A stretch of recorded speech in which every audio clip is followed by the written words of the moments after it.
for today's video about sa Nissan Leaf na ayaw pong i-start. At pakikita natin ngayon kung paano natin gagawin at papaanda rin. At ang step na kung paano ito i-check up. Ito po siya. Oh, saglit. Ayun po, yung start ngayon, i-check up po natin. Unang kakalasin na po natin, tingnan natin itong kanyang coil. May 2 tornilyo po yung sa ilalim. Ngayon po, ito pong coil na ito, kailangan ma-check up natin kung gumagana o hindi.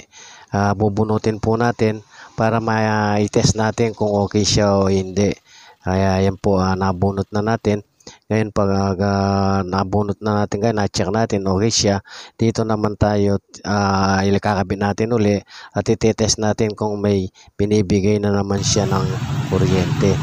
Pag wala pa rin po yung kuryente, retondo natin, ibig sabihin po baka nasa linya or nasa kanyang module sa loob ng distributor. Ayan po, babaklasan natin itong takip muna. Takip para makita natin yung module niya sa loob. Kung may sunog o natetest natin. Pag na-test natin, okay siya. At pupunta tayo sa kanyang linya, yung main supply niya, yung power.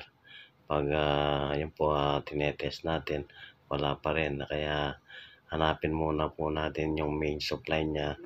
Kung meron siyang power dito, ibig sabihin nasa module niya sa distributor.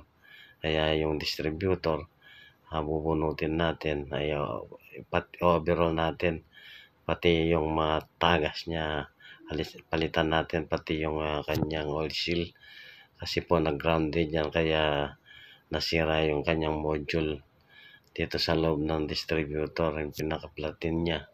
Kaya pag baklasin natin lahat para mapalitan siya, pati yung mga oil seal niya, at maalis na yung tagas para maayos natin ito, mawala yung grounded niya at paandar na siya.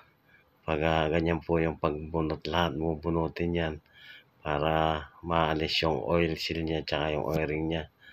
At pag napalitan na natin yan, assemble na natin at kakabit na natin sa makina at sana andar na. Pagkakabit sa makina, ayan po, umandar na yung makina at okay na siya. At mag-road test tayo para masubok natin kung okay na yung takbo at ang kanyang pickup, kung low power o okay yung takbo. At para bago natin maibigay sa may-ari. Salamat po at God bless po. Shout out po sa lahat ng nanonood dito sa video ko.